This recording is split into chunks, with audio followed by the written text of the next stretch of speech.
The crystal champagne flute shattered against the marble floor of the penthouse suite, sending shards across my polished black shoes. I stood frozen in the doorway, my housekeeping cart blocking my escape, as Harrison Blackwell's ice-blue eyes burned into mine with the kind of hatred that made my stomach drop 6 floors down to the hotel lobby. "I knew it," he hissed, his perfectly manicured finger pointing at the vintage Rolex dangling from my trembling hand. "I freaking knew people like you couldn't resist." The watch's grandfather's 1953 Submariner caught the afternoon sunlight, streaming through the floor-to-ceiling windows of the Meridian Hotel's presidential suite. I'd found it tucked beneath a stack of Egyptian cotton towels, along with a handwritten note that made my heart race for all the wrong reasons. The same elegant script I'd seen on birthday cards and Christmas gifts for the past 3 years, ever since I started working the executive floors. "Mr. Blackwell, this isn't what it looks like," I managed, my voice cracking like I was 16 again, coming out to my parents in our cramped Chicago apartment. "Your father left this for me." There's a note. "Save the sob story for someone who cares, Marco." The way he spat my name made it sound like a curse word. Harrison stepped closer, his Armani suit probably worth more than my annual salary. His. Call in something expensive and suffocating, filling the space between us. "Do you have any idea what that watch is worth? What it means to my family?" I did know. Charles Blackwell had told me the story himself during one of our late-night conversations when I'd bring him his evening tea. How his father had worn it through World War II, how it had survived the Normandy landings, how it was supposed to pass to the next generation. But Charles had no other children, and Harrison. Well, Harrison was a different kind of legacy entirely. "Your father wanted me to have it," I said, stronger this time, though my hands shook as I held up the note. "He said it was for my upcoming wedding," said Jamie would "Don't you dare speak his name." Harrison's voice dropped to a dangerous whisper. "Don't you dare pretend that sick relationship of yours matters to anyone in this family." The words hit me like a physical blow.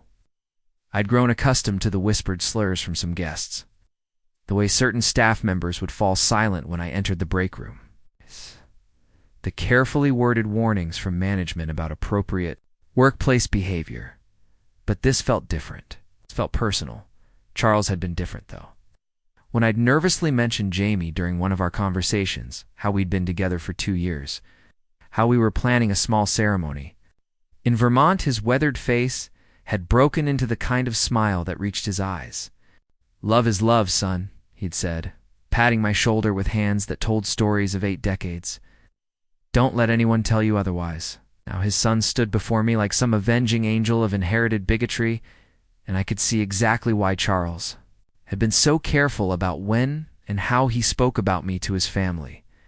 "I'm calling security," Harrison announced, pulling out his phone with the kind of theatrical flair that suggested he'd been planning this moment. And then the police. "Grand theft, breaking and entering, probably drugs. 2 you people, always. Have something to hide? You people," the phrase escaped before I could stop it, "carrying 3 years of swallowed pride and bitten tongues. What exactly do you mean by that, Mr. Blackwell?" His smile was sharp enough to cut glass. "Oh, don't play dumb. Both know what you are. My father might have been fooled by your act, but I see right through you. The way you hover around him, manipulating an old man's loneliness, probably waiting for him to change his will. How much were you hoping to steal before someone caught you?" The accusation stung because it echoed every insecurity I'd ever had about my relationship with Charles. In the beginning, I'd wondered if his kindness was genuine or just the loneliness of wealth. But over time, our conversations had become the highlight of my shifts. He'd ask about my college classes. I was working toward my hospitality management degree at night, and I'd listened to his stories about building the hotel empire that now stretched across 3 states. "I never asked him for anything," I said, my voice steadying as anger began to override fear. "Not once," he offered this, "because you're a master manipulator." Harrison circled me like a predator, his eyes never leaving mine. "Just like all the others my father's taken pity on over the years. The difference is, you're the first one stupid enough to get caught red-handed." The door to the suite opened behind me, and I heard the familiar voice of Sandra Mills, the hotel's assistant manager. Her heels clicked against the marble as she entered, followed by the heavier footsteps of hotel security. I closed my eyes for a moment, feeling the walls closing in. What seems to be the problem here? Sandra's voice carried the kind of professional neutrality that meant she'd already chosen a side, and it wasn't mine. I caught this employee stealing from my suite, Harrison declared, his performance now in full swing. Found him with my grandfather's watch, probably planning to pawn it the moment his shift ended. Sandra's eyes moved between Harrison and me, lingering on the watch still clutched in my hand. I'd worked with her for 3 years, had received commendations for my service, had never so much as broken a coffee cup.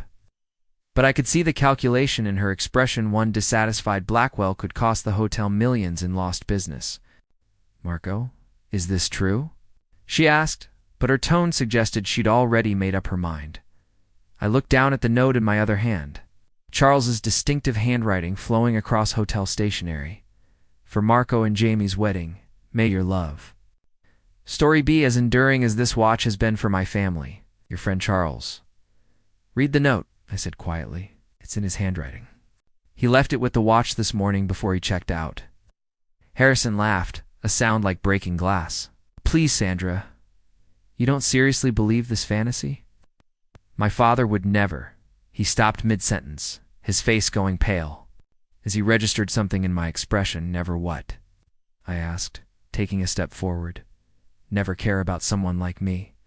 Never treat a gay hotel employee like a human being? Never see past the lies you've been feeding him about who I really am?" The suite fell silent except for the distant hum of Chicago traffic 30 floors below. Harrison's confidence flickered for just a moment, and in that instant, I saw something that looked almost like fear. Sandra cleared her throat. "Perhaps we should call Mr. Charles Blackwell directly to clarify. My father is on a plane to Switzerland." Harrison cut her off quickly. "He can't be reached. Even if he could, the man is 83 years old. He's becoming confused about things, sentimental. It's heartbreaking, really." But I caught the lie in his voice, the way his eyes darted toward the window when he mentioned his father's mental state. Charles had been sharp as a tack that morning, asking detailed questions about the hotel's quarterly reports and making jokes about the Cubs' chances this season. "Check the security cameras," I said suddenly, the idea hitting me like lightning. If I stole it, there should be footage of me taking it from his room. But if he gave it to me, ... Harrison's face went ashen. "The cameras don't. That is, they're not there working perfectly," Sandra said slowly, her professional mask slipping as she began to piece things together. "We had them serviced yesterday." The silence stretched between us like a tightrope, and I realized I was holding my breath. 3 years of my life, my reputation, my future with Jamie, everything balanced on whatever those cameras had captured this morning when Charles Blackwell had pressed that watch into my hands and told me he was proud to know me. Harrison's phone buzzed in his hand, and his face went from pale to green as he read whatever message had just appeared on the screen. "Problem, Mr. Blackwell?" I asked, and for the first time since this nightmare began, I allowed myself a small smile. Harrison's phone trembled in his manicured hands as he stared at the screen, his face cycling through shades of wide-eyed only seen on the hotel's finest Egyptian cotton sheets. Whatever message had just arrived had knocked the wind out of his sails completely. "Everything all right, Mr. Blackwell?" Sandra asked, her professional concern masking what I suspected was growing unease about this whole situation. He didn't answer immediately.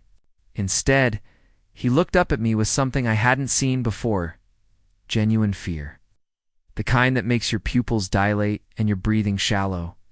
I'd seen it in the mirror plenty of times, usually right before walking into situations where being gay could cost me everything. "The security footage," I said quietly, pieces clicking into place. "Someone already pulled it, didn't they?" Harrison's silence was answer enough. I thought back to this morning, when Charles had knocked softly on the door of the suite I was cleaning 2 floors down. He'd seemed almost nervous, which was unusual for a man who'd built a hotel empire from nothing. His silver hair was perfectly combed as always, but his hand shook slightly as he handed me the small velvet box. "Marco, son," he'd said, his voice carrying that slight tremor that came with age and emotion. "I wanted to give you this before I left for my trip, For you and Jamie. I'd tried to protest. The gift was too much. Too generous, but Charles had waved me off with the kind of paternal authority that brooked no argument. Love should be celebrated, he'd said firmly, not hidden away like some shameful secret. This watch has seen a lot of history, and I'd like it to witness yours too. Now, standing in his son's suite with that same watch clutched in my hand, I realized Charles had known exactly what he was doing. He'd left that note deliberately, knowing Harrison would find it. Knowing Harrison would react exactly the way he had. It had been a test. Your father called you, didn't he? I asked, my voice steadier now as understanding dawned.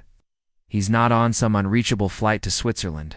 He's probably sitting in the hotel restaurant downstairs, waiting to see how this plays out. Adam's apple bobbed as he swallowed hard. His phone buzzed again, and this time he couldn't hide the caller ID from me. Dad flashed across the screen in large, unmistakable letters. Answer it, I said, surprising myself with the authority in my voice. Answer it, Harrison. I don't take orders from what? I interrupted, taking a step forward. People like me? From your father's employees? From someone who actually earned his respect instead of inheriting it? Sandra cleared her throat, clearly uncomfortable with the direction this was heading. The security guard, a middle-aged black man named Jerome, who'd always been kind to me, shifted his weight from foot to foot.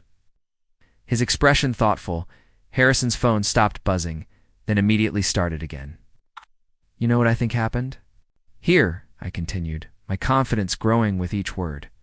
I think Charles has been watching you for months, maybe years, waiting to see what kind of man you really are. And I think you've been failing that test spectacularly. You don't know anything about my family, Harrison snapped, but his voice lacked its earlier venom, don't I? I pulled out my own phone, scrolling through my contacts until I found what I was looking for. Jerome, you've been working security here for what, 8 years? Jerome nodded slowly. 8. 8.5. And in that time, how many employees has Harrison had fired for allegedly stealing from guests? Jerome's jaw tightened. He glanced at Sandra, then back at me. More than I care to count. Coey's the same type of employee, right? Pressed? Always someone who looked like they wouldn't be believed. Always someone without the resources to fight back. Sandra's professional mask was slipping. Marco, these are serious accusations. Are they accusations if they're true? I turned. To face her directly, Sandra, you've been here longer than anyone. You know exactly what I'm talking about. The housekeeping staff from Guatemala who got fired for stealing towels that were later found in the laundry. The maintenance worker from Somalia who allegedly took tools that were sitting in a different supply closet is the night auditor who was supposedly skimming from the register until the cameras showed the drawer had been miscounted by day shift. Jerome was nodding slowly. Sandra's face had gone pale. All of them working the floors that Harrison frequented, I continued. All of them people who couldn't afford lawyers, who couldn't fight the system, who couldn't make noise without risking deportation, or worse. Harrison's phone started ringing again. This time he answered it with shaking hands. Dad, I can explain even. From several feet away, I could hear Charles Blackwell's voice through the speaker, calm but still-edged. Explanation's over, son. I've been watching the security feed from my office. Get down here now. The line went dead. The silence in the suite was deafening. Harrison stared at his phone like it might spontaneously combust, while Sandra looked like she was recalculating every employment decision she'd made in the past 5 years. Jerome, I said quietly, how many of those employees tried to file complaints about harassment before they were fired? Jerome's expression was grim, all of them, but complaints against a Blackwell. ... double quotes. He shrugged meaningfully. I finished, along with the people who made them. Harrison looked up at me, and for the first time, I saw him clearly. Not as the privileged heir throwing around his family's weight, but as a scared, angry man who'd been using his power to hurt people because he could, because no one had ever stopped him. You set this up, he whispered. I shook my head. Your father set this up. I was just trying to do my job. I held up the watch, letting it catch the light. But you couldn't handle the idea that someone like me, someone gay, someone working class, someone who actually earned your father's respect might deserve something you thought belonged to you. It's not about Harrison started, then stopped, his face flushing red. It's not about what, I challenged. My sexuality, economic status. The fact that your father sees something in me that he's apparently never seen in you.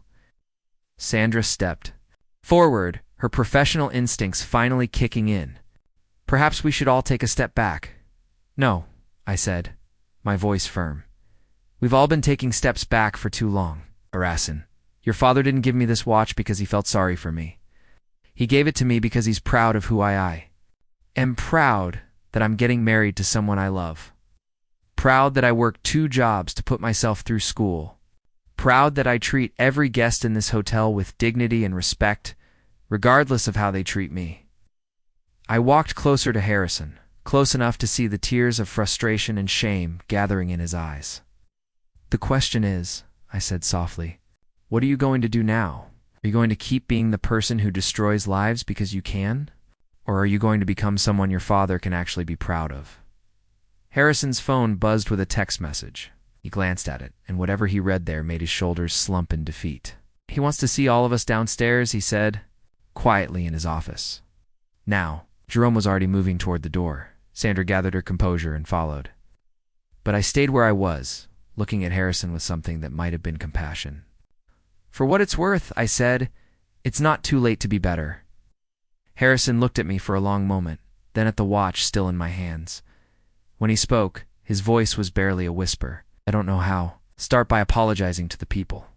You've hurt, I said. Start by using your privilege to protect people instead of crushing them. Start by asking yourself what your grandfather would think if he knew how you'd been treating people. We stood there in the afternoon sunlight streaming through those floor-tootling windows. 2 men from completely different worlds, connected by the actions of a wiser man who'd seen something in both of us that we couldn't see in ourselves. Finally, Harrison nodded toward the door. We should go. Dad's waiting. As we walked toward the elevator, I couldn't help but think about Jamie. He's probably at his job at the community center right now, working with kids who needed someone to believe in them. He'd be so proud when I told him about this moment, not because I'd won some battle, because maybe, just maybe, I'd helped someone find a better version of themselves. The elevator doors closed with a soft chime, carrying us down toward whatever Charles Blackwell had planned next. But for the first time since this whole nightmare began, I felt ready for whatever came next. After all, love had gotten me this far. The elevator descended in complete silence, the only sound the soft mechanical hum that seemed to echo the tension radiating from Harrison beside me. Sandra stood rigidly professional, her hands clasped behind her back, but I caught her stealing glances at Harrison in the polished brass reflection.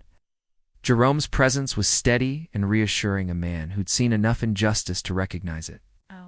When it was finally being called out, when the doors opened on the executive floor, I was struck by how different the atmosphere felt down here. The carpet was deeper, the lighting warmer, the artwork on the walls worth more than most people's cars. This was Charles Blackwell's domain, built over decades of careful decisions and genuine relationships with people like my mother, who'd worked as his personal secretary until her retirement last year. Charles's office sat at the end of a long hallway lined with photographs of the hotel's grand opening in 1987, various charity events, pictures of Charles with mayors, governors, even a president. But mixed in among the political glamour shots were more personal moments, the staff, Christmas parties, groundbreaking ceremonies where Charles stood shoulder to shoulder with construction workers, images of him serving meals at the downtown homeless shelter every Thanksgiving. As we approached the heavy oak doors, I could hear voices inside Charles's measured baritone, and another voice I didn't recognize. Harrison's step faltered when he heard it too. Jerome knocked twice. Blackwell? They're here. Come in. The office was exactly as I remembered from the few times I'd been invited in for employee recognition ceremonies, massive mahogany desk, floor-to-ceiling bookshelves, and windows that offered a breathtaking view of Lake Michigan. Charles sat behind his desk, his silver hair perfectly styled despite the late hour, wearing the same navy suit he'd had on that morning when he'd given me the watch. But he wasn't alone. Sitting across from him in one of the leather chairs was a woman I'd never seen before, 50s, sharp business attire, with a kind of presence that made you straighten your posture automatically. A stack of files lay open on the table between them. "Harrison," Charles said without looking up from the documents, "I'd like you to meet Detective Maria Santos from the Chicago Police Department's Internal Affairs Division." The color drained from Harrison's face so quickly I thought he might faint. Sandra's sharp intake of breath was audible in the sudden silence. Detective Santos stood and extended her hand to Harrison, who stared at it like it might bite him. "Mr. Blackwell, I've been looking forward to this conversation. Dad, what's going on?" Harrison's voice cracked like a teenager's. Charles finally looked up, and the disappointment in his eyes was devastating. "What's going on, son? Is that Detective?" Santos has been investigating a pattern of false police reports filed against hotel employees over the past 3 years. Reports that all trace back to complaints you personally made. My legs felt weak. 3 years. Hey, that's how long I'd been working the executive floors. How long I'd been watching good people lose their jobs over accusations that never quite made sense. 12 different employees, Detective Santos continued, consulting her notes. All minorities. All fired after being accused of theft, despite lack of evidence. 3 were actually arrested based on your statements, spent time in jail, and were later released when the charges couldn't be substantiated. Sandra had gone pale. "Mr. Blackwell, I had no idea, didn't you?" Charles's voice was quiet, but sharp. 12 employees, Sandra. All from the same floors. All after complaints from the same person? And you never thought to question the pattern? Watched Sandra's professional composure crumble as she realized the implications. Her career, her reputation, everything she'd built was evaporating before her eyes. "The insurance company flagged it first," Detective Santos explained, looking directly at Harrison. "Many theft claims from one property, all involving employees, all later proving unsubstantiated. When they started investigating, they noticed that several of the terminated employees had filed harassment complaints with HR before they were fired. Complaints that were never properly investigated." Harrison was shaking now, his earlier arrogance completely gone. I didn't mean for anyone to go to jail. I just... just what?" Charles's voice was steel. "Just decided to destroy people's lives because you could." The silence stretched until Detective Santos opened another file. "Mr. Marco Rivera, let me ask you directly, have you ever been harassed or threatened by Harrison Blackwell in connection with your sexual orientation?" The question hung in the air like smoke. This was at the moment where I could either speak truth or protect the status quo. I thought about all the times Harrison had made subtle comments about lifestyle choices. The way he'd smirk when he saw me talking to Jamie on my phone during breaks. The deliberately loud conversations he'd have with other guests about traditional values whenever I was within earshot. "Yes," I said quietly. "Multiple times, but I never reported it because..." I looked at Sandra, then back at Charles, because I needed this job, because I was afraid no one would believe me. Because I thought if I just kept my head down and did good work, eventually it would stop. Charles closed his eyes, and for a moment he looked every one of his 83 years. "Marco, I am so deeply sorry. It's not just for today, but for every day you came to work afraid." Detective Santos made notes. "We've recovered some interesting evidence from Mr. Harrison Blackwell's computer and phone records. Text messages to friends making derogatory comments about gay employees. Internet searches about how to legally get rid of unwanted staff. Even correspondence with a private investigator about digging up dirt on specific employees." Knees gave out and he collapsed into the nearest chair.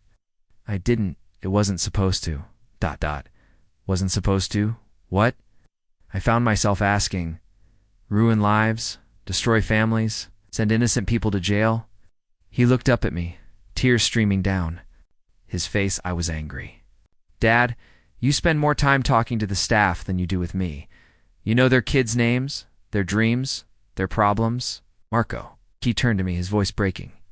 "You talked to him about college, helped him with tuition. When was the last time you asked about my life?" The raw pain in his voice was unexpected, but Charles just shook his head sadly. "Harrison, I've been trying to connect with you for 30 years. Every conversation we've had ends with you asking for money or complaining about the business. When was the last time you asked about my life? When did you last show interest in anything that mattered to me? I felt a strange mix of sympathy and disgust watching Harrison crumble.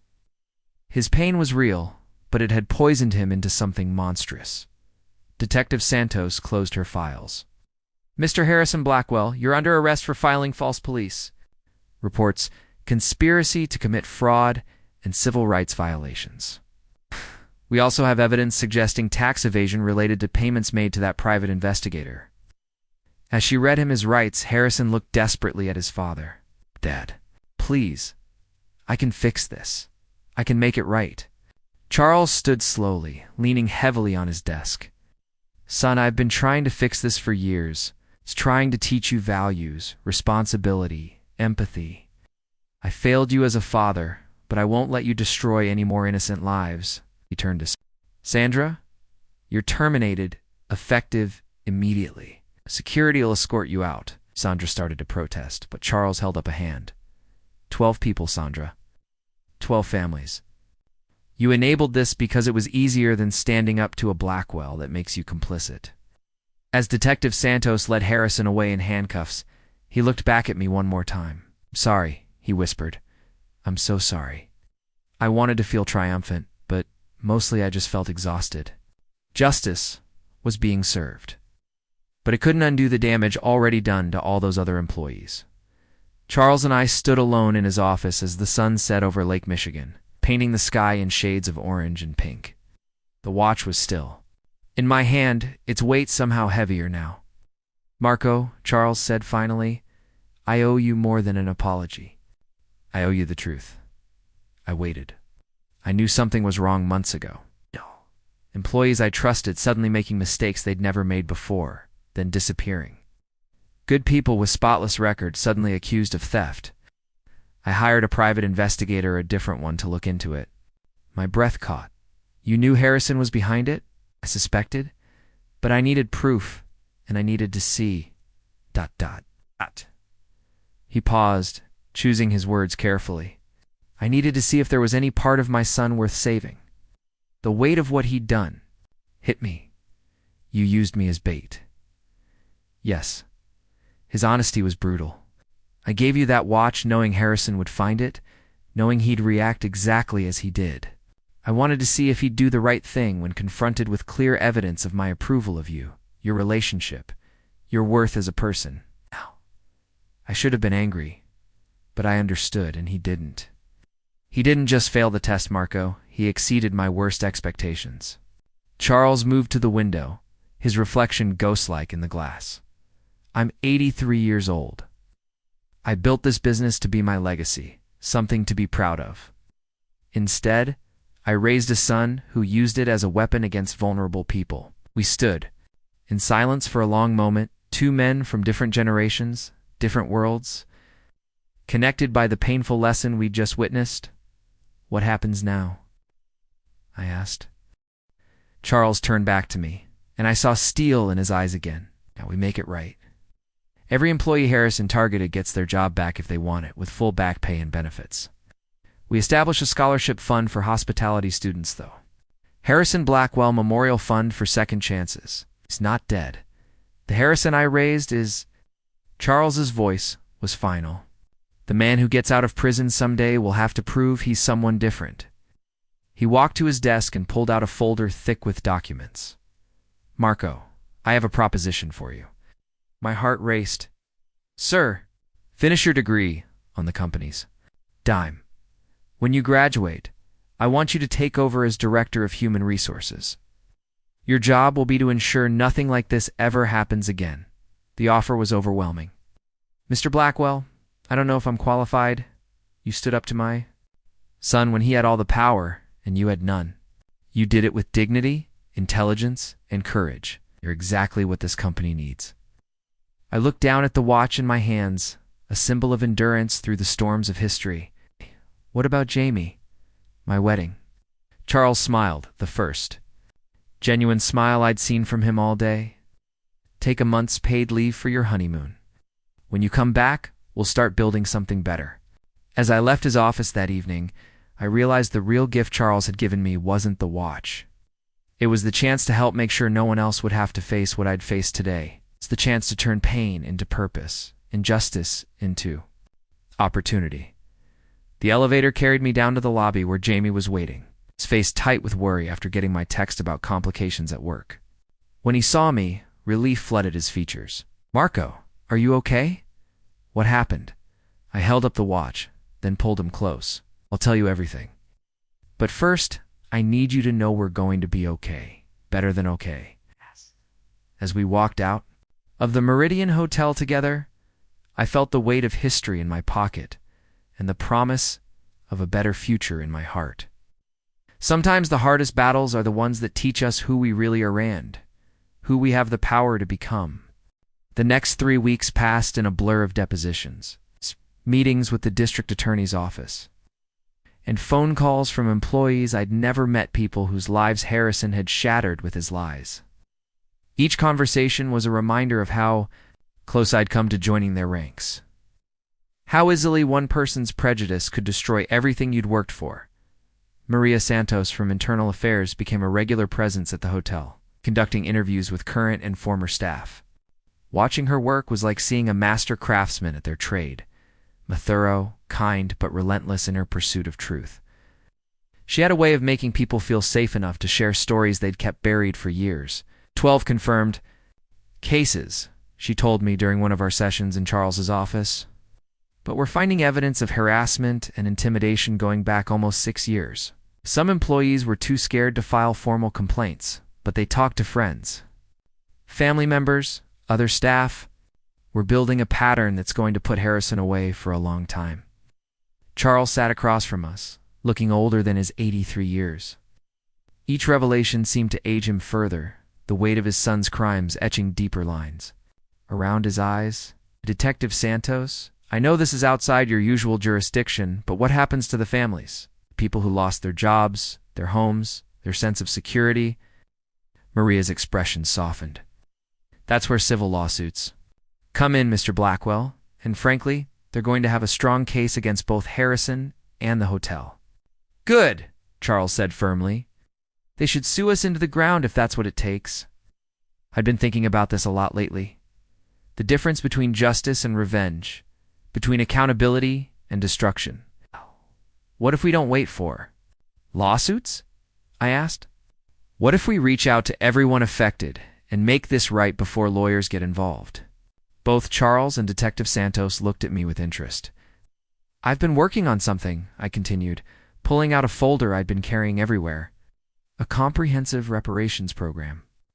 Full back pay for everyone who was wrongfully terminated plus interest. Health insurance coverage for any gaps in medical care.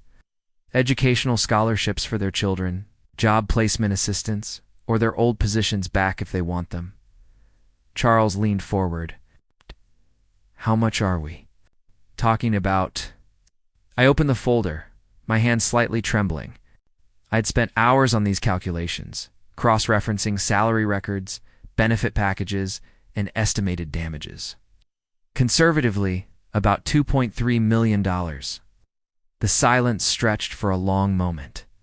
Finally, Charles chuckled, the first genuine laugh I'd heard from him since this whole nightmare began. "Marco, that's more than most companies spend on their entire annual charity budget." "It's not charity," I said quietly. "It's justice. It's what we owe them." Detective Santos was taking notes. This kind of proactive approach. ... It's rare. Most companies fight these things tooth and nail, even when they know they're in the wrong. Charles stood and walked to his window overlooking the lake. "Set up the meetings, Marco. Every single person Harrison hurt, I want to look them in the eye and apologize personally." Over the following days, we began reaching out to Harrison's victims. Some were hesitant to even take our calls. Years of being dismissed and discredited had taught them to be wary of anyone in authority.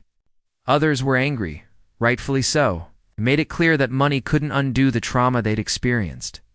But slowly, carefully, we began to rebuild trust.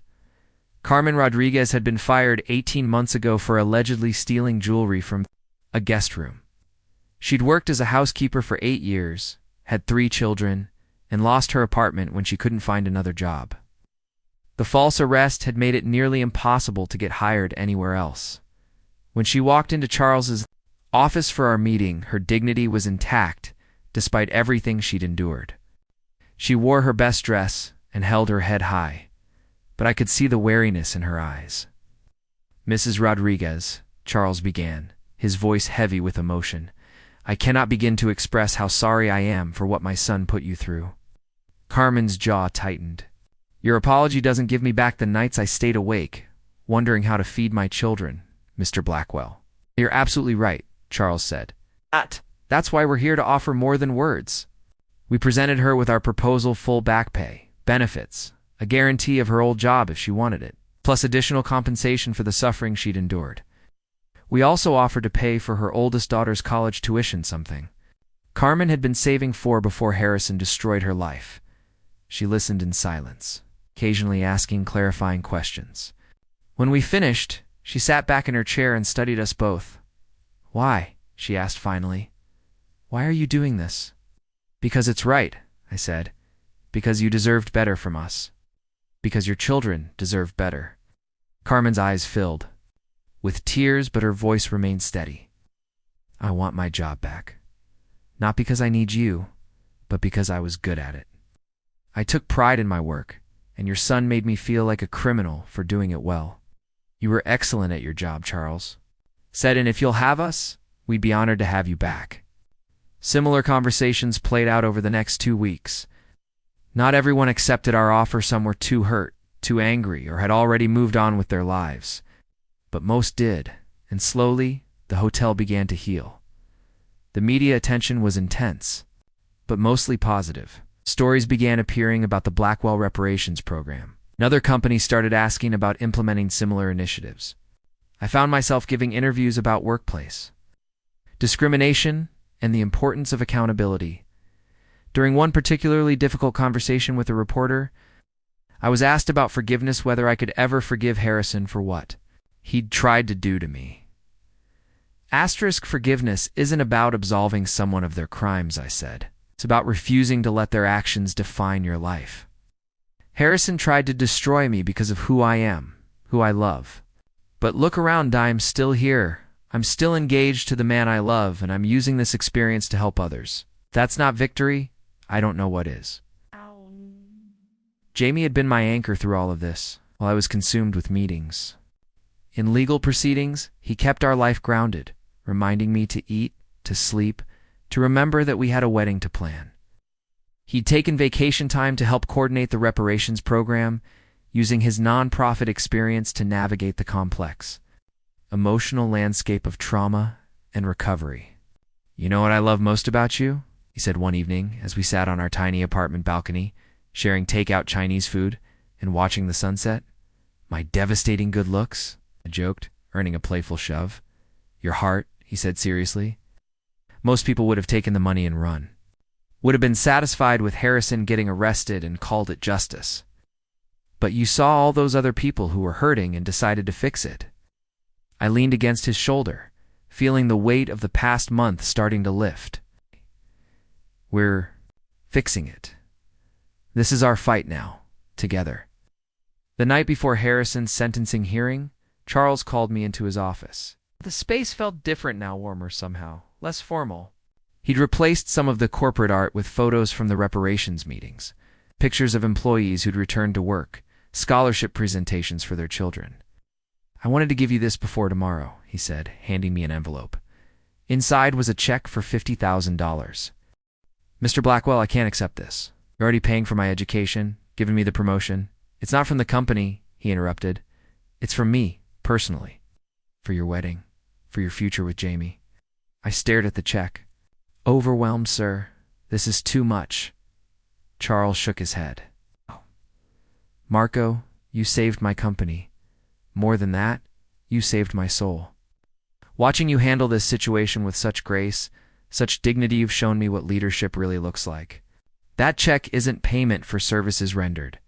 It's an investment in the kind of person I hope will continue to make this world better." The next morning, we all gathered in the courthouse for Harrison's sentencing. He looked smaller somehow. diminished by the orange jumpsuit and shackles.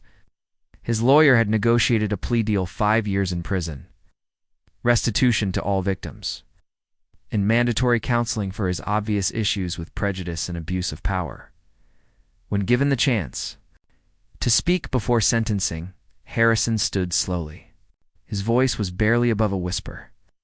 "I spent my whole life thinking I was entitled to things because of my last name, my family's money, my position. I used that privilege as a weapon against people who were just trying to live their lives, provide for their families, be treated with basic human dignity."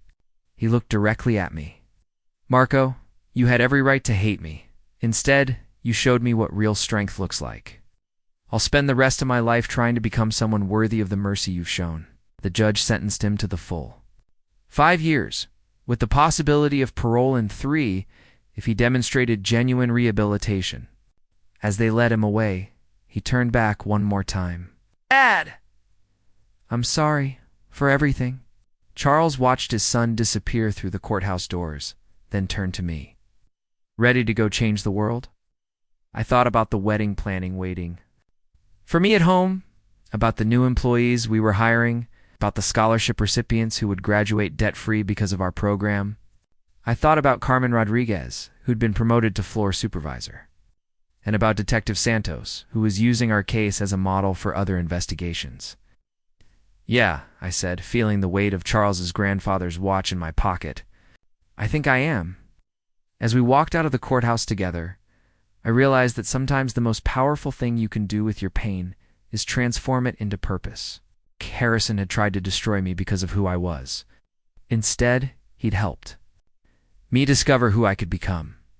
The real victory wasn't his downfall. It was everything we were building from the ashes of his hatred. 6 months after Harrison's sentencing, I stood in the hotel's newly renovated conference room, watching as 23 former employees filed in for our first quarterly reunion meeting. The space had been redesigned with input from everyone.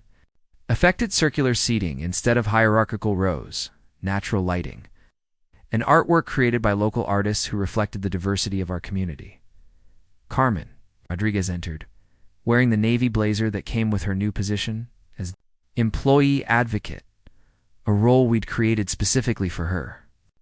Behind her came Miguel Santos, who'd been falsely accused of stealing copper wire from the maintenance department, now our head of facilities.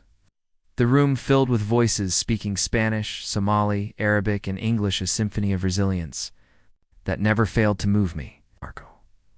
Carmen called out, her smile warm, but her eyes still carrying traces of the wariness that comes from surviving institutional betrayal. "How's the wedding planning coming along?"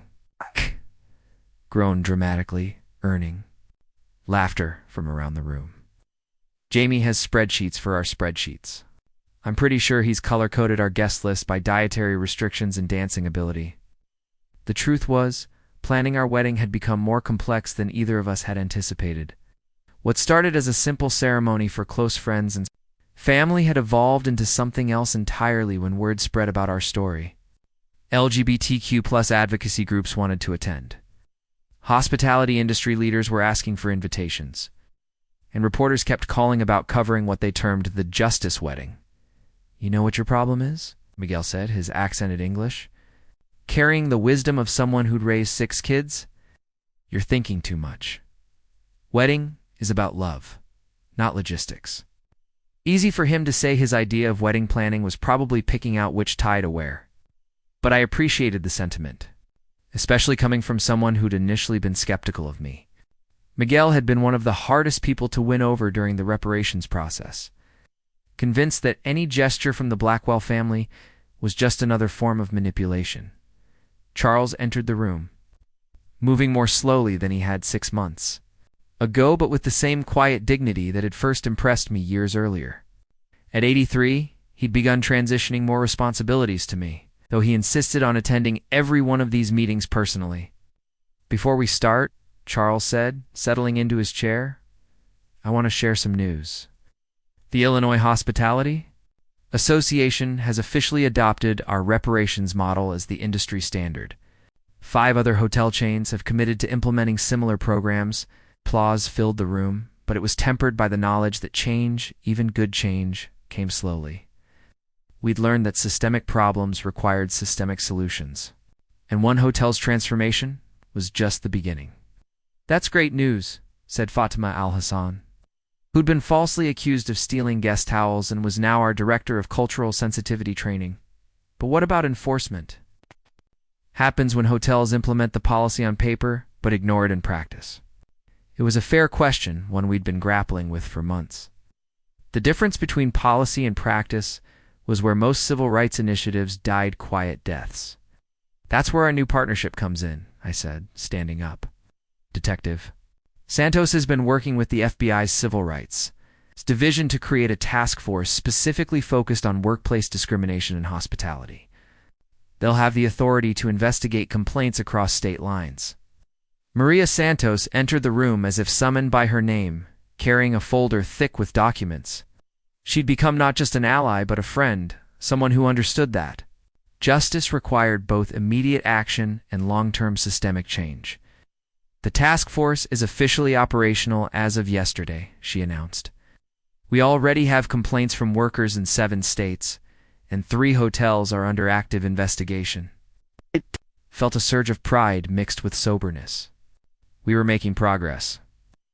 But each new complaint represented someone else who'd suffered what we'd all endured. After the meeting, I found myself alone with Charles in his office, a ritual that had developed over the past months. These conversations had become sacred to me, a space where we could be honest about the weight of what we were trying to accomplish. "How are you really doing?" Charles asked, pouring himself a cup of tea from the service that had become as much a part of our routine. As our discussions about justice and accountability, I considered the question seriously. Some days, I feel like we're changing the world. Other days, I wake up thinking about all the people we couldn't help, all the damage that can't be undone. Charles nodded, settling into his chair. "I think about Harrison every day, about the man I failed to raise, about whether he's capable of real change." This was dangerous territory. Charles had visited his son twice since the sentencing, conversations he'd never described to anyone, not even me. But I could see the toll they took on him, the way he'd emerged looking older, more fragmented. "Have you heard from him recently?" I asked gently. "He writes letters, long ones, full of apologies and promises to do better." Charles paused, staring out at the lake. But I'm 83 years old, Marco. I may not live to see whether those promises mean anything." The weight of that statement settled between us. Charles had become more than a mentor to me. He was the father figure I'd never had, the person who'd seen value in me when I couldn't see it in myself. The thought of losing him was almost unbearable. "The company will be in good hands," I said quietly. "You've built something that can survive and thrive regardless of what happens to any individual." "Have I?"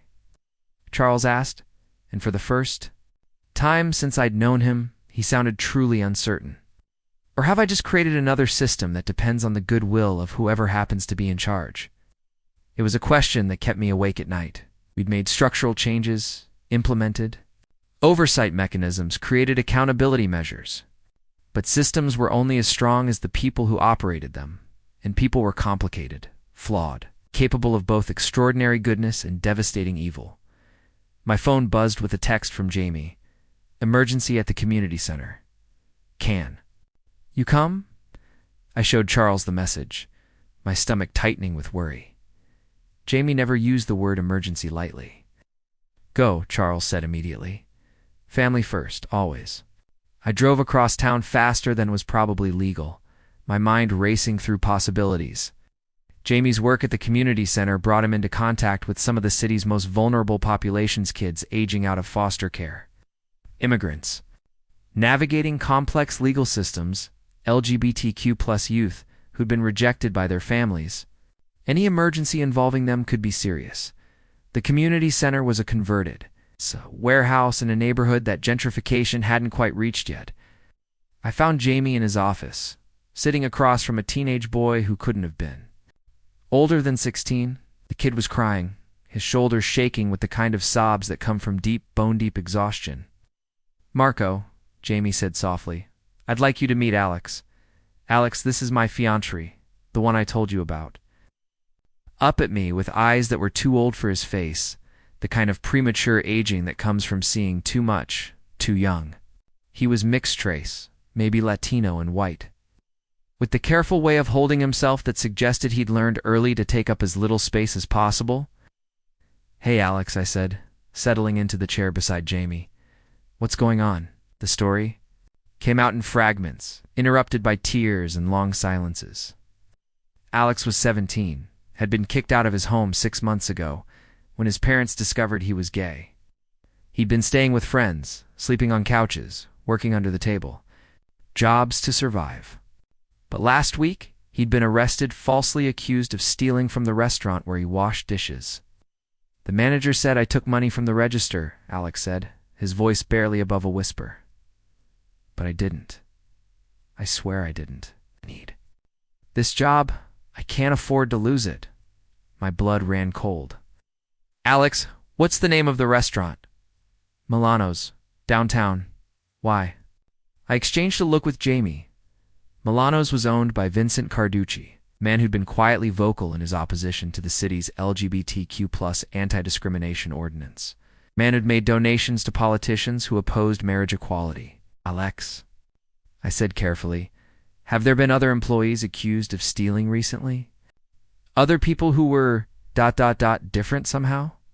Alex nodded, wiping his nose with the back of his hand. "There was this girl Keisha, she's trans. Got fired last month for the same thing. And before that, this older guy who I think was undocumented."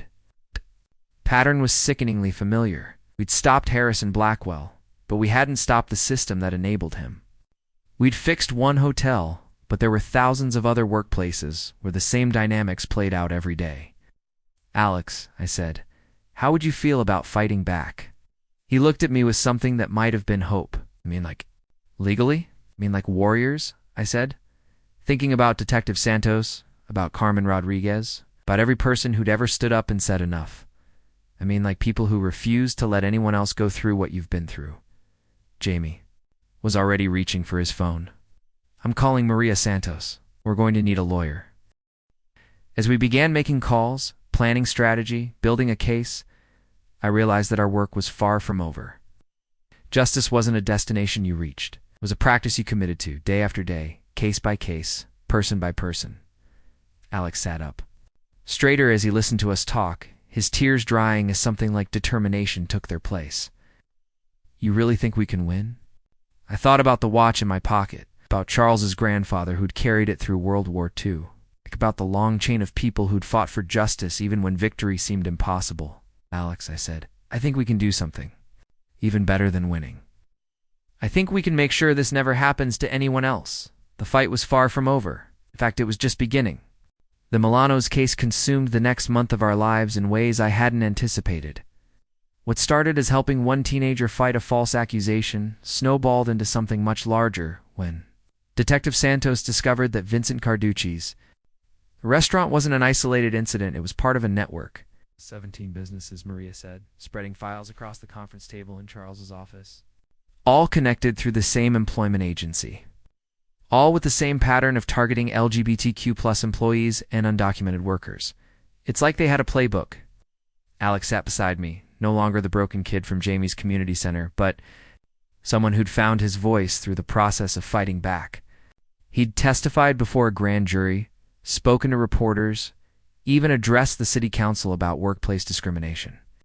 Watching him transform reminded me of my own journey, from scared hotel employee to someone who could stand up to power. "Oh." "Employment agency is the key," Alex said, his finger tracing connections on Maria's organizational chart. "They're the ones vetting potential victims, looking for people who won't or can't fight back." Charles, now 8 of 4, and visibly frailer than he'd been a year ago, leaned forward with the intensity that had built his empire. "What kind of legal exposure are we talking about?" "RICO charges," Maria said simply. "Racketeering." "We're not just talking about individual cases of discrimination anymore. This is organized criminal activity." The weight of that statement settled over all of us. Our ICO prosecutions were serious business, the kind that could bring down entire organizations. But they also meant the case would drag on for years, with all the media attention and scrutiny that came with high-profile federal investigations. My phone buzzed with a text from Jamie. "Emergency at home. Need you now." I showed the message to Charles, who immediately waved me away. Go. Family first. Always. I found Jamie pacing our small apartment, laptop open on the kitchen table, wedding planning materials scattered everywhere. But his face told me this wasn't about cake flavors or seating arrangements. "What's wrong?" I asked, pulling him into my arms.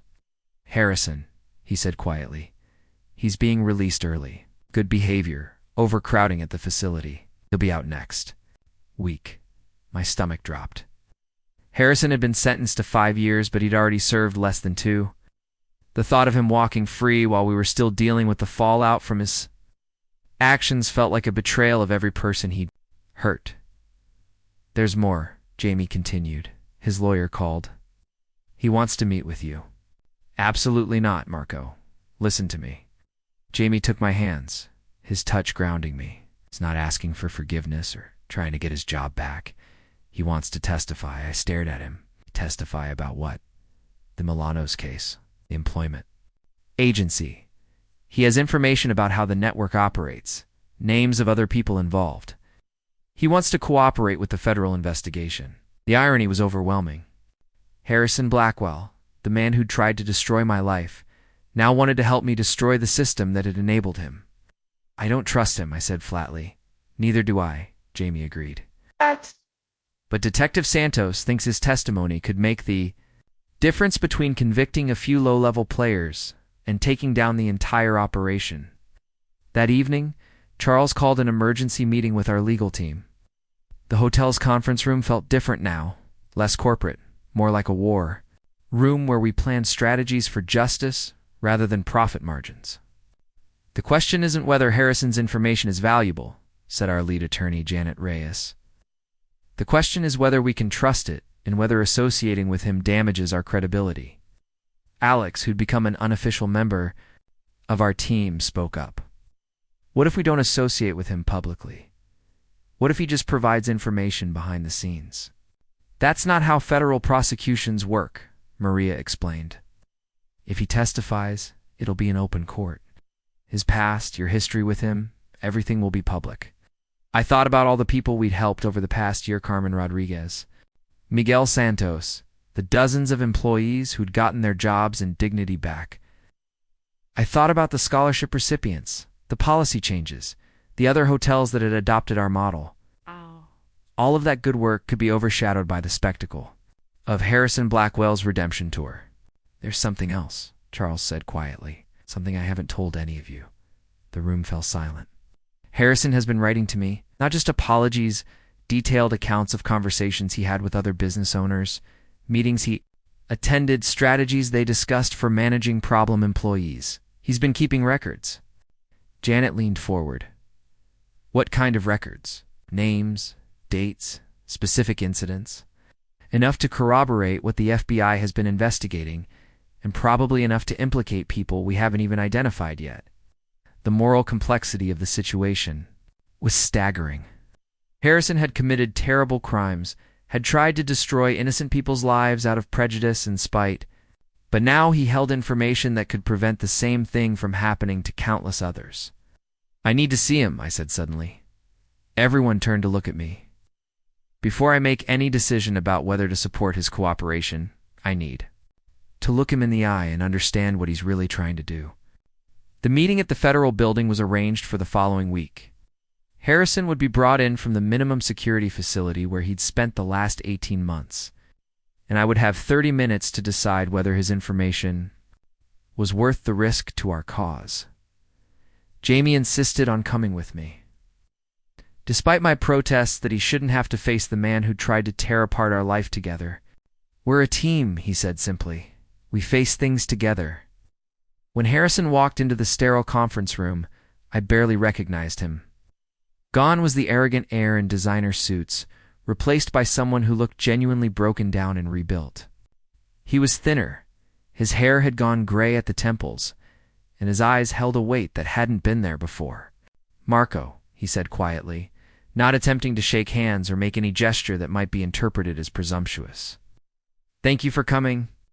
I studied his face, looking for traces of the man who'd threatened to have me deported, who'd destroyed the lives of innocent people because he could.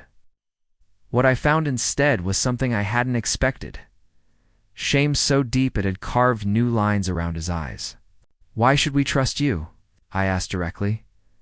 Harrison nodded, as if he'd been expecting the question. You shouldn't. Not based on anything I've done in the past. But maybe you can trust this. I've spent every day of the last 18 months trying to understand how I became someone capable of what I did to you, to Carmen, to Miguel, to all of them. He reached into a folder and pulled out a thick stack of papers. These are transcripts of therapy sessions, letters I've written but never sent, detailed accounts of every conversation I can remember about targeting employees. It's not just the Milano's network. There are construction companies, retail chains, even nonprofits that were using the same playbook. Jamie leaned forward. What changed? Why are you willing to testify now? Harrison's laugh was bitter. Do you want the honest answer? Because it's not particularly flattering. We want the truth, I said. I thought prison would be the worst part. I thought losing my inheritance, my position, my reputation. I thought that was my punishment. But the real punishment was learning who I actually was. He paused, staring at his hands. My cellmate for the first 6 months was a kid named David, 19 years old, in 4 drug possession. Gay Latino. Everything I'd been taught to look down on. Harrison's voice cracked slightly. He was also the kindest, most generous person I'd ever met. Shared his commissary money with inmates who had nothing. Tutored guys who couldn't read, never complained about anything, even though he was facing 10 years for something that should have been a misdemeanor. What happened to him? Jamie asked quietly. He got out after 8 months when his lawyer finally got the charges reduced. But before he left, he said something to me. Harrison looked directly at me, said, "You know, Mr. Harrison, I heard about what you did to those hotel workers. My mom was one of them, different hotel, but same thing. You people always think you can destroy us, but you can't. We survive, we rebuild, we protect each other. The question is, what are you going to do with the rest of your life?" The silence in the room was complete. David's mother was Maria Contreras. She was fired from the Riverside Hotel 3 years ago for allegedly stealing towels. She's now homeless. Can't get work anywhere in hospitality because of the criminal record she got when the charges were eventually dropped. I remembered Maria Contreras from our investigations, one of the cases that had fallen through the cracks. Someone we hadn't been able to help because the damage was too extensive. So yes, Harrison continued, I want to testify, not because I think it'll earn me forgiveness or redemption or any kind of moral credit. I want to testify because David's mother deserves justice, and because there are hundreds of other people like her who will never be able to apologize to directly. He slid the folder across the table to me. This is everything I know, everyone I can remember, every conversation I witnessed or participated in. Use it however you think will help the most people. I opened the folder and saw page after page of handwritten notes, names, dates, detailed accounts of meetings and phone calls. It was a roadmap to the entire network of discrimination and abuse that had operated in plain sight for years. There's one more thing, Harrison said as I was reading. The reason they let me out early isn't just good behavior and overcrowding. The FBI requested it. They want me available for the trial, and they think I'm more credible as a free man who chose to cooperate than as an inmate trying to reduce his sentence. I looked up at him. Are you? Am I what? More credible? Are you doing this to reduce your sentence or because it's right? Harrison met my eyes. Marco, I served 18 months of a 5-year sentence for destroying 12 people's lives. There is no reduced sentence that would make that fair. I'm doing this because it's the only chance I have to do something decent with what's left of my life. When we left the federal building that afternoon, I carried Harrison's folder with me like a weapon. Not against him, but against the system that had created him and so many others like him. The information he'd provided was devastating names of business owners, employment agency executives, even city officials who'd been complicit in the discrimination network. "What are you thinking?" Jamie asked as we drove through downtown Chicago. I watched the city scroll past our windows, all those buildings. All those people whose lives could be destroyed by someone's prejudice or someone else's courage to fight back.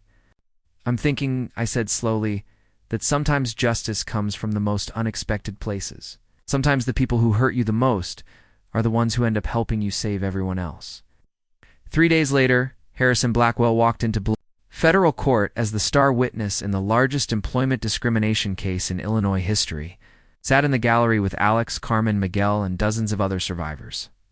Watching as the man who'd tried to destroy us helped us dismantle the system that had enabled him. Justice, I realized, wasn't always pretty, but sometimes it was enough.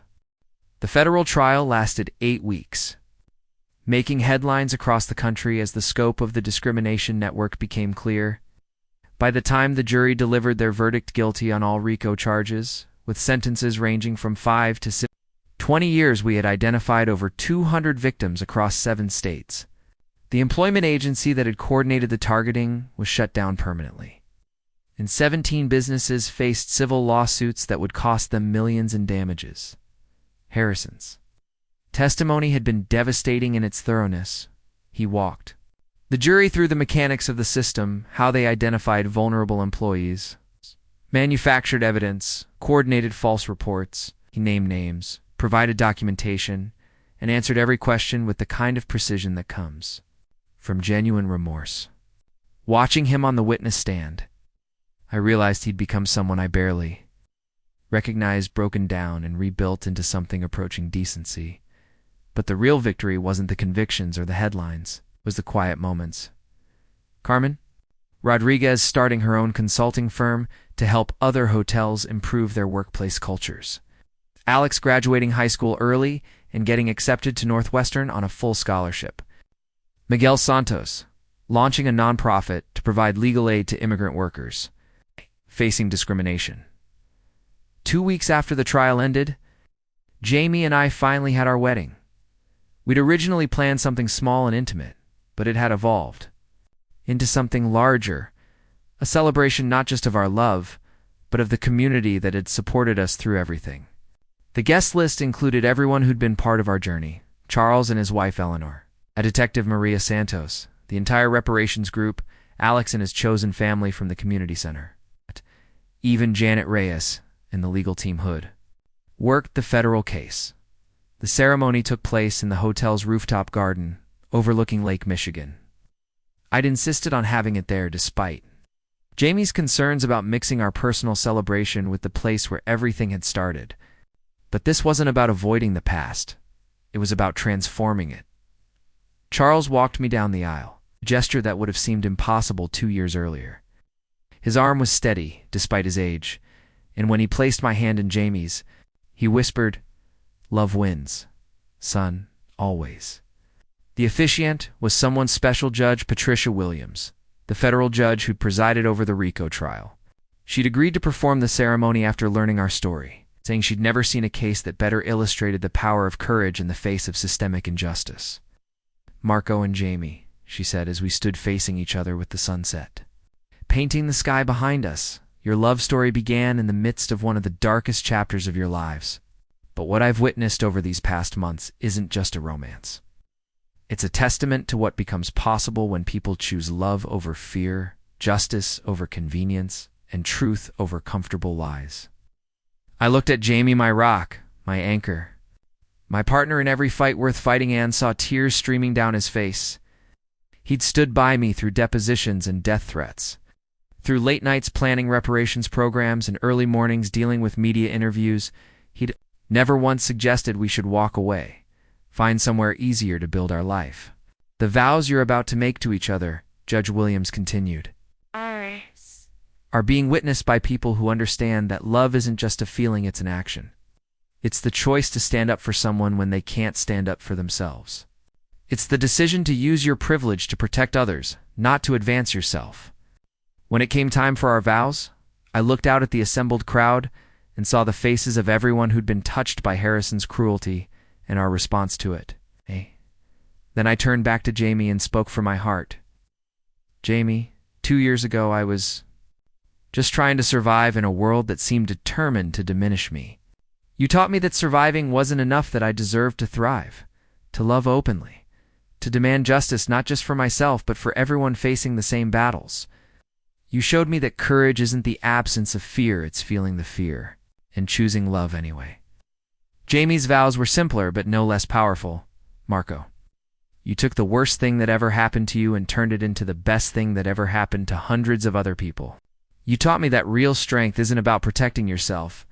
It's about using whatever power you have to lift others up. I promised to spend the rest of my life being worthy of the man who chose to love me. The reception was held in the same ballroom where Charles had first told me about the promotion that had started this whole journey. But tonight it was filled with laughter and music and the sound of people who'd survived trauma together, celebrating hope. During the toasts, Alex stood up with the confidence of someone who'd found his voice through adversity. A year ago, I was sleeping on couches and getting fired from jobs because of who I am. Tonight, I'm about to start college, and I have a family of choice that includes two of the bravest people I've ever met. Marco and Jamie didn't just save my life. They showed me it was worth fighting for. Carmen Rodriguez raised her glass next. In my culture, we have a saying, "No hay mal que, por bien no venga." There's no bad from which good doesn't come. Harrison, Blackwell tried to destroy all of us. Instead, he gave us each other. But the most surprising toast came from someone I hadn't expected to see. Harrison walked into the ballroom just as Carmen finished speaking. Flanked by his parole officer and looking nervous but determined, the room fell silent as every head turned toward him. I felt Jamie tense beside me, ready to have him removed if necessary. Charles stood up slowly. "Harrison, I didn't think you'd come." "You invited me," Harrison said quietly. "Though I understand if you've changed your mind." I looked at Charles, then at Jamie, then made a decision that surprised even me. Let him speak. Harrison walked to the front of the room, his movements careful and deliberate. He looked older than his 35 years, marked by prison and the weight of what he'd done. "I know I'm the last person anyone wants to hear from tonight," he began, his voice barely above a whisper. "But I wanted to say something before I disappear from all your lives forever." He turned to look directly at me. "Marco, I tried to destroy you because I was afraid of everything you represented. Your dignity, your courage, your refusal to be diminished by people like me. I saw those qualities and wanted to crush them because I knew I'd never possess them myself." The silence in the room was absolute. "But you didn't let me crush them. You took everything I threw at you and turned it into something beautiful. You saved people I tried to destroy, built programs that will outlast all of us, and created a model for justice that's being copied across the country." Harrison's voice broke slightly. "I'll spend the rest of my life trying to become someone worthy of the mercy you've shown me, not because I think I deserve forgiveness, but because the world needs more people like you and fewer people like I was." He looked around the room at all the faces, the survivors, the advocates, the family we'd built from struggle. "You're all proof that love really does win. Always." With that, he turned and walked out, disappearing into the Chicago night. I never saw him again, though I heard he moved to a small town in Montana where he worked with a nonprofit helping formerly incarcerated people reintegrate into society. Whether he ever found the redemption he was seeking, I'll never know. But I hoped he did. The party continued until nearly dawn. It was filled with dancing and stories and the kind of deep joy that comes from surviving something terrible together. As Jamie and I finally made our way up to the honeymoon suite, the same floor where this all began, carried Charles's grandfather's watch in my pocket, a reminder of endurance through history's storms. A month later, we returned from our honeymoon in Vermont to find the hotel transformed. The entire 19th floor had been converted into the Dawson Rivera Center for Workplace Justice. Named after Jamie and me despite our protests, it housed a legal aid clinic, a training center for employers wanting to improve their practices, and offices for the various nonprofits that had grown out of our work. Charles, 85 and officially retired, met us in what had once been Harrison's suite and was now the center's main conference room. The space was filled with natural light. The oppressive formality replaced with comfortable seating and artwork created by program participants. "Welcome home," he said, embracing us both. "Ready to change the world?" I looked out the floor to ceiling. Windows at Lake Michigan, thinking about all the battles still to be fought. All the people still facing discrimination and harassment in workplaces across the country. The federal case had been a victory, but it was just one victory in a war that would continue long after we were gone. "Charles," I said, "there's something I need to ask you. That first day when you gave me this watch, did you know Harrison would react the way he did?" Charles was quiet for a long moment, then smiled sadly. "I hoped he wouldn't, but I prepared for the possibility that he would. The question was whether you'd have the strength to fight back if he did, and if I hadn't, then I would have found another way. But Marco, you need to understand I didn't choose you because I thought you could handle Harrison's cruelty. I chose you because I saw someone who wouldn't let that cruelty define him or anyone else. As I write this now, 5 years later, I'm sitting in that same conference room preparing for another day of meetings with employers, employees, and advocates from around the world who want to replicate our model. The Dawson Rivera Center has grown beyond anything we originally imagined, with satellite offices in 12 cities and partnerships with universities, corporations, and government agencies. Jamie runs the educational programs now, training managers, and HR professionals on creating inclusive workplaces. Alex graduated summa cum laude from Northwestern and just passed the bar at Zom Hill, be joining our legal team next month. Carmen's consulting firm has worked with over 50 hotels, and Miguel's nonprofit has helped hundreds of immigrant workers fight discrimination. The watch still sits in my pocket every day. A reminder that justice isn't a destination but a practice. Charles passed away 2 years ago, peacefully in his sleep. But his legacy lives on in every person who chooses courage over comfort, justice over convenience. People often ask me what I learned from everything that happened, what wisdom I can share for others facing similar battles. The truth is both simpler and more complex than most people want to hear. I learned that systems of oppression survive because good people decide. It's easier to look away than to speak up. I learned that privilege isn't something to feel guilty about, it's something to use responsibly. Most importantly, I learned that love really is the most powerful force in the universe, but only when it moves us to action. Harrison tried to destroy me because he was afraid of who I was and who I loved. But in the end, it was love that saved us all. Love for Jamie, love for our chosen family, love for justice itself.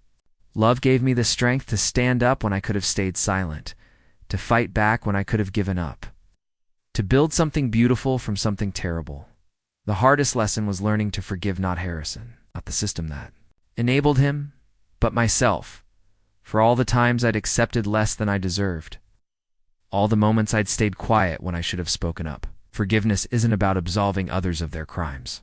It's about refusing to let their actions define your future.